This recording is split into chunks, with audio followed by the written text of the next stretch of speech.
Welcome sa Dries TV. Kung interesado ka sa ganitong news, huwag kalimutang isubscribe ang ating YouTube channel. Maraming salamat! Welcome back again sa ating YouTube channel mga kakimpaw, and sa update natin ito, ang pag-uusapan natin ay tungkol sa mga importanteng kaganapan kina Kim and syempre kay Paolo Avellino. Pero bago po ang lahat, maraming salamat sa inyong patuloy na pagsuporta at pagsubaybay sa mga daily update natin. Kaya naman bilang pasasalamat, narito po ang ilang napili kong komento patungkol ito sa naging previous update. Una komento mula po ito kay Lotan Home Hunter. Sabi niya, Miss Grace, hindi pa talaga sila dapat mawala sa showbiz. Kailangan pa rin natin silang makita araw-araw naman.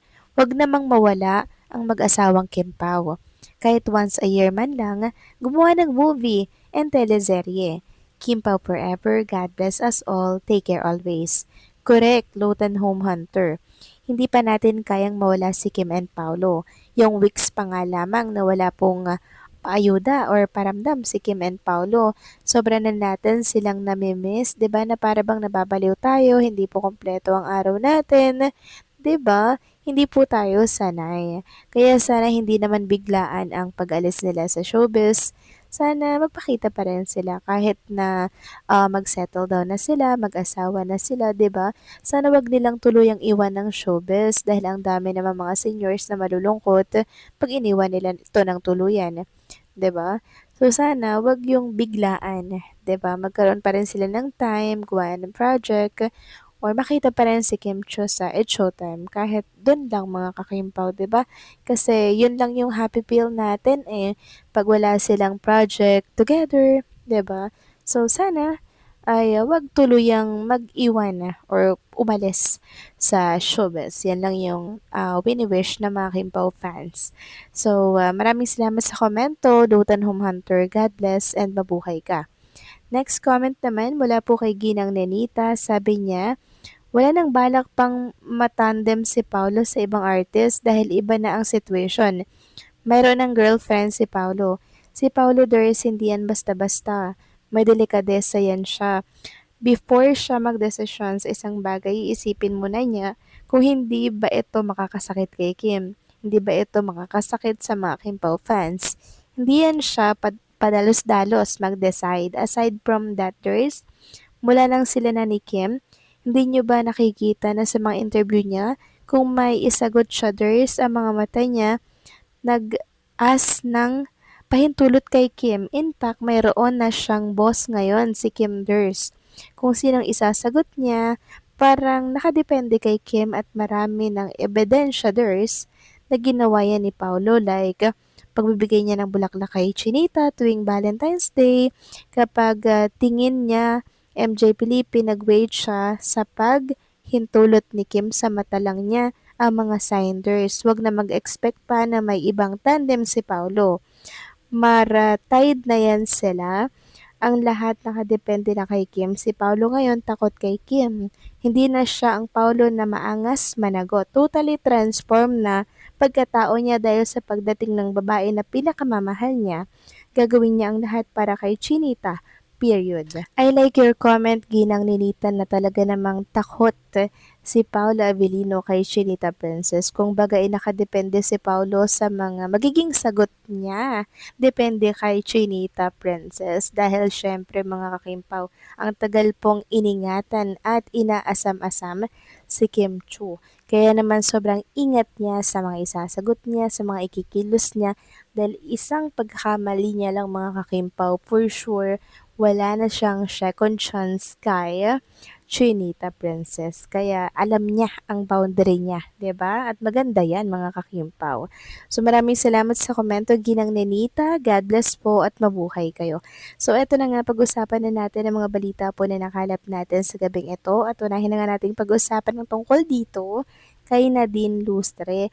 So parang may isang interview po ata kay Nadine Lustre mga kakimpaw about kay Kim and Paolo, at nagustuhan ko yung sagot niya mga kakimpaw. Sabi nga dito sa post ng Showbiz Buzz na din nilinaw ang isyu kay Paolo Avellino. Work lang daw po at isa siyang fan ng Kim Pao. O, di ba mga ka-Kim Pao? Kaya sabi ko sa inyo maging panatag tayo kay Nadine Lustre. Kasi si Nadine, kaibigan po yan ni Chinita Princess, mga ka-Kim Pao. Kaya iba talaga yung yung lukso ng dugo ba? Yung pakiramdam. Kaya una pa lang ipanatag na po ako sa kanya na hindi po siya katulad ng iniisip ng ibang mga fans. Isa din pala siyang tagahanga ng Kim Pao at idol niya din si Kim and Paolo. Samantalang next topic naman, pag-usapan naman natin ang tungkol dito sa video na inilabas po ni Chinita Princess kahapon. Yung sa Aman Pulo po na kung saan naglalakad siya, nakatupi siya, sobrang sexy niya. At eto ang isa pa sa napansin at hindi nakaligtas sa mata ng mga netizen, lalo na po ng mga Soko team na Kim Pao fans. Yung mga kagat-kagat at mark dito po sa katawan ni Chinita Princess. Meron sa tummy, ayan o, namumula mga kakimpaw. Meron din sa hita. Alam nyo, nakakaaliw yung mga naging post ng mga Kimpaw fans kay Kim Chu. Sabi nga dito, ang dami yatang lamok sa Aman Pulo daw. Marami daw pong lamok kasi ang daming kagat talaga ni Chinita Princess. At hindi lang sa ex ganyan ang usapan, maging sa Facebook ganyan din po ang katanungan ni Jinga Bells Vlog. Sabi niya, kagat ng ano daw to Kimi?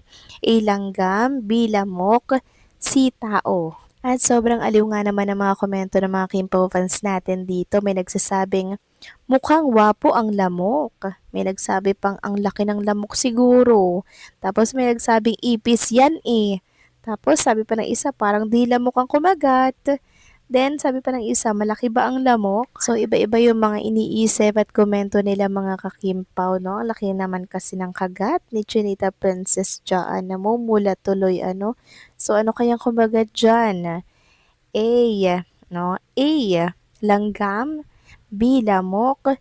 C, tao. Ako, isip ko mga kakimpaw, lamok na itim ang ulo. So ano ba yun mga kakimpaw? Sabi nga nila, baka naman pinaliguan ng kiss daw ni Paolo Avellino itong si Chinita Princess dahil sa mga kagat-kagat na yan sa skin ni Chinita Princess. Sobrang aliw. Sabi nga nila, Kim Chu, pakisagot naman kung sino kumagat sa mga yan. Kasi sa sobrang kaputian ni Kim Chu, talagang kitang-kita po yung mga mark sa kanyang skin. So, ano kaya kumbaga dyan mga kakimpaw? Kayo na po ang bahalang humusga. Basta ako'y kinikilig sa mga nababasa ko sa mundo ng social media. Ito ay katuwaan lang naman mga kakimpaw, no? Katuwaan na may halong kilig, saya, and syempre enjoyment. Kasi nag enjoy din ako sa pagbabasa ng mga komento ng mga Kimpaw fans. So, mga Kimpaw, sabi nga nila, naku, si Paolo Avellino pinaliguan daw ng kiss si Chinita Princess. Well, hindi ko sure yan mga kakimpaw ha. Basta ako nag enjoy ako sa mga nakapost dito sa mundo ng social media. So kayo ba, anong mga comment niyo dito? Please comment down below.